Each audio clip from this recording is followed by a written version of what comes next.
Seal open பண்ணாத வரையும் தான் இந்த எக்ஸ்பைரி டேட். ஒன்ஸ் இதை நீங்க ஓபன் பண்ணிட்டீங்கன்னா 3 months தான்ப்பா. அதுக்கப்புறம் இதோட எஃபிகசி குறைஞ்சிரும். ஐ ட்ராப்ஸ்லாம் எடுத்துக்கிட்டீங்கன்னா ஓபன் பண்ணல இருந்து 15 days மேக்ஸிமம் நம்ம யூஸ் பண்ணிக்கலாம். ஐ ட்ராப்ஸோட நாசல்ல நம்ம விரல் ஏதாவது பட்டுச்சுன்னா கூட கெட்டு போக சான்சஸ் நிறைய இருக்கு. அவரோட பல வருஷ அனுபவத்துல இந்த சார் பொறுமையா விளக்கம் கொடுக்குறாரு. அதை நம்ம மருத்துவ ரீதியா பார்ப்போம்.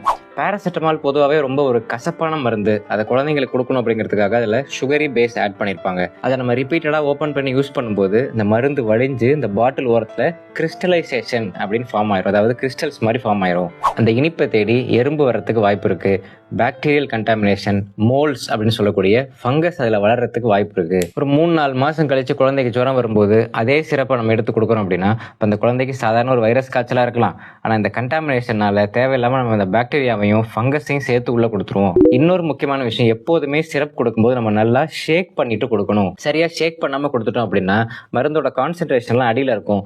மேலே கொடுக்குற மருந்துல டோஸ் கம்மியாகவும் கீழே கொடுக்குற மருந்துல டோஸ் அதிகமாகிறதுக்கும் வாய்ப்பு இருக்கு. அதனால தான் ஷேக் வெல் பிஃபோர் யூஸ் அப்படின்னு இன்ஸ்ட்ரக்ஷன் கொடுத்துருப்பாங்க. இதே ஞாபகம் வச்சுக்கங்க. குழந்தைங்களுக்கு கொடுக்குற டேப்லெட்ஸ்ல பிரச்சனை கிடையாது. எக்ஸ்பைரி டேட் முடிகிற வரைக்கும் நம்ம பார்த்து பொறுமையாக கொடுத்துக்கலாம். ஏன்னா ஒரு டேப்லெட் ஓப்பன் பண்ணா மற்ற டேப்லெட்லாம் அந்த அலுமினியம் ஃபாயிலுக்குள்ள பத்திரமா இருக்கும். ஆனால் சிறப்பை பொறுத்த வரைக்கும் நம்ம ஓப்பன் பண்ணி கொடுத்துட்டு திரும்ப க்ளோஸ் பண்ணி திரும்ப ஓப்பன் பண்ணும்போது பாக்டீரியல் கண்டாமினேஷன் ஆகிறதுக்கு சான்ஸ் இருக்கு. அதனால தான் அவர் அப்படி பொறுமையாக எடுத்து சொல்றாரு.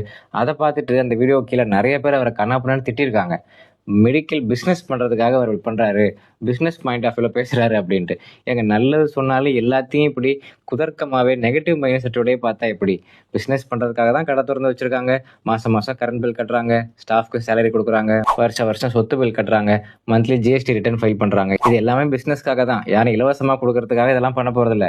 இருந்தாலும் தன்னுடைய அனுபவத்தில் ஒரு நல்ல கருத்தை சொல்கிறாரு அப்படின்னா அது ஆக்கப்பூர்வமாக கேட்டுக்கலாமே. எல்லாத்தையுமே நெகட்டிவ் மைண்ட் செட்டோடய பார்த்தா என்ன அர்த்தம்? இந்த பேராசிட்டமால் மருந்து P250 இருக்கட்டும், சிப்லாவோட பேராசிப்பா இருக்கட்டும், ஃபெப்பனிலா இருக்கட்டும், இந்தியா ஃபுல்லாக ஒரே ப்ரைஸ் தாங்க, 42 ரூபா 80 பைசா தான். அதுக்கு மேலே யாருமே விற்க முடியாது. ஏன்னா அதெல்லாம் விலை கட்டுப்பாட்டுக்குள்ளே வந்துருச்சு. எவ்வளவோ செலவு பண்ணுறோம். நம்ம குழந்தைக்கு ஜுரம் வரும்போது புதுசாக ஒரு பேராசிட்டமால் மருந்து வாங்கி கொடுத்துட்டு போயிடலாமே. 45 ரூபா செலவு பண்ண மாட்டோமா? 2 மாதம் 3 மாதம் முன்னாடி உள்ளதான் நான் கொடுப்பேன்னு இதில் போய் வாக்குவாதம் பண்ணி என்னத்தை நம்ம சாதிக்க போகிறோம்?